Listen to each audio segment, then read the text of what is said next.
Good morning everyone. জীবন ও জীবনযাপনের একটি নতুন ব্লগে আপনাদের সবাইকে স্বাগত। আপনি কেন বলি, তুমিই বলি, তাহলে আরেকটু বেশি নিজের নিজের মনে হবে।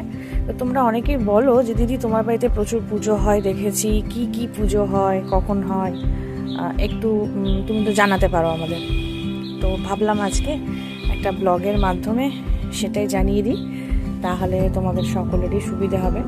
তো এই যে দেখছো ছাদের এই পোর্শনটা, এই জায়গাটা পরিষ্কার করানো হলো কালকেই। এটা ফার্স্ট রাউন্ড পরিষ্কার করানো হয়েছে। তোমরা সকলেই জানো যে কি ভীষণ বৃষ্টি কদিন ধরে। তো যেই কালকে একটু রোদ উঠেছে, লোক টাকিয়ে এদিকের সমস্ত গাছ এই যে এই পাশে শিফট করে দেওয়া হয়েছে, যার জন্য এই দিকটা একটু ঘিঞ্জি হয়ে গেছে বলতে পারো, গাছের জঙ্গল হয়ে গেছে। কিন্তু কিছু করার নেই। আমরা আমাদের প্রথম পুজো যেটা এখানে হবে সেটা হচ্ছে গণেশ পুজো।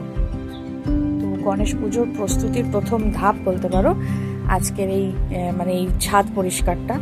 এরপর প্যান্ডেলের লোকজন আসবে, লাইটের লোকজন আসবে, কখন কীরকমভাবে কি হয় সে সব কিছুর আপডেট তোমাদের আমি দিতে থাকবো।